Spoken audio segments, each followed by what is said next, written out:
జరుగుతున్న పరిణామాలు, తీసుకుంటున్న నిర్ణయాలు, పాలసీ మార్పులు, వస్తున్న పెట్టుబడులు, పరిశ్రమలు లేదా అభివృద్ధి కార్యక్రమాల శంకుస్థాపనలు, ప్రారంభోత్సవాలు, స్వయాన ప్రధాని రావడం, 2 లక్షల కోట్ల రూపాయల పెట్టుబడులు, ప్రారంభోత్సవాలు, శంకుస్థాపనలు చేయడం, అటు అమరావతి పనులు చాలా వేగంగా తొలిదశ పనులు ప్రారంభం కాబోతున్నాయి. పోలవరం డయాఫ్రమ్ వాల్ నిర్మాణ పనులు మళ్లీ ఊపందుకున్నాయి. ఈ నేపథ్యంలో ఇది మాటలు చెప్పడం కాదు, చేతల ప్రభుత్వాన్ని క్లియర్ కట్ గా కనిపిస్తున్న నేపథ్యంలో మొన్నే మనం చూసాం సంక్రాంతి, భోగి, కనుమ ఈ పండుగ ఇలా అయ్యిందో లేదో ఇప్పుడు మళ్లీ పరిశ్రమలు, పెట్టుబడుల పండుగ, ఉపాధి, ఉద్యోగావకాశాలకి పండుగ వాతావరణం కల్పించేందుకు స్వయాన ఆంధ్రప్రదేశ్ సీఎం చంద్రబాబు నాయుడు గారు అలాగే మంత్రి నారా లోకేష్ అండ్ ఒక 20 మంది సభ్యుల టీం దావోస్ పర్యటనకు బయలుదేరింది.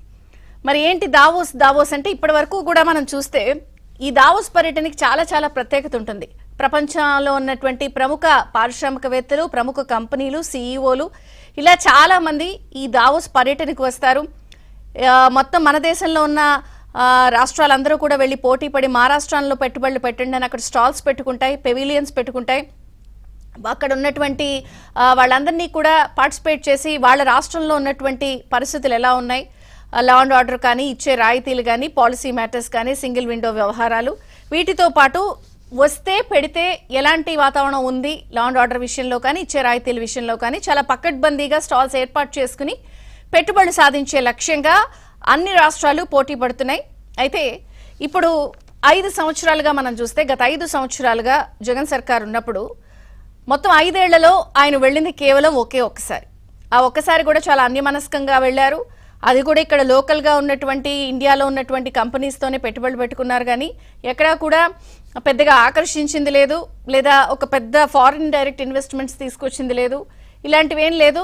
ఇంకా ఏదన్నా మీ పాలసీ ఏంటి అవన్నీ అంటే ఇట్స్ వెరీ లెందీ క్వశ్చన్ అని చెప్పి ఆయన ఆన్సర్ చేయడం, ఇక్కడ ప్రజలు ఆశ్చర్యపోవడం, అసలు దావోస్ పర్యటన వేస్ట్ అన్నట్టుగా వారి మీడియా లేకపోతే వారి నాయకులు మాట్లాడడం, అంతర్జాతీయ ఎవనికిపై అసలు ఏపీ బ్రాండ్ 5 సంవత్సరాల్లో నామమాత్రపు రూపురేఖలు కూడా లేకుండా తుడిచిపడేశారు. అటువంటి పరిస్థితుల్లో కూటమి ప్రభుత్వం ఏర్పడింది. తొలి దావోస్ పర్యటనకు వెళ్తున్న నేపథ్యంలో అందరి చూపు దావోస్ పర్యటనపై ఉంది. ఎందుకంటే అక్కడ వెళ్తోంది ముఖ్యమంత్రి చంద్రబాబు నాయుడు గారు. ఆయనకున్నటువంటి క్రెడిబిలిటీ, ట్రాక్ రికార్డ్ అందరికీ తెలుసు. అయితే ఎటువంటి అంశాలతో మాట్లాడతారు, ఎటువంటి ప్రెజెంటేషన్స్ ఇవ్వబోతున్నారు, ఏం చేస్తారనేది ఒక ఆసక్తికరంగా ఉంది. నిన్న సాయంత్రం కూడా మనం చూసాం ఆయన స్విట్జర్లాండ్ జ్యూరిచ్ పర్యటనకు బయలుదేరుతున్నారు. సో ఇక్కడ బయలుదేరారు already. All the best CM sir అంటూ ఏపీ ప్రజలు కూడా వెళ్లి వీడ్కోలు పలికి చలో దావో, పెట్టుబడులు లావో అంటూ కూడా వాళ్ళందరూ కూడా బెస్ట్ విషెస్ చెప్పి పంపించారు. ఒకసారి మన దావోస్ పర్యటనకి సంబంధించిన షెడ్యూల్ కానీ అక్కడ పరిస్థితులను మనం చూస్తే బ్రాండ్ ఏపీ పేరుతో పెట్టుబడులే లక్ష్యంగా, ఆకర్షణే లక్ష్యంగా ప్రపంచ బిజినెస్ దిగ్గజాలందరూ కూడా హాజరయ్యే ఈ సదస్సులో ముఖ్యమంత్రి చంద్రబాబు గారితో పాటు లోకేష్ అండ్ 20 మంది సభ్యుల టీం పార్టిసిపేట్ చేస్తారు.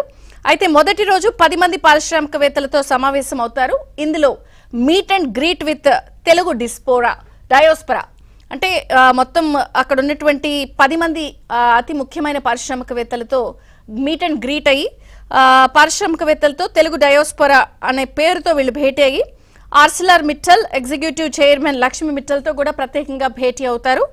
రెండవ రోజు సిఐఏ సెషన్లో గ్రీన్ హైడ్రోజన్ కి సంబంధించి ఉన్నటువంటి పాలసీ నిర్ణయాల్ని అక్కడ ఎక్స్ప్లెయిన్ చేయడం కానీ, Solar, Impulse, Coca Cola, LG, Carlsberg, Cisco, Walmart, Cognizant సంస్థలతో కూడా ప్రత్యేకంగా భేటీ అవుతారు.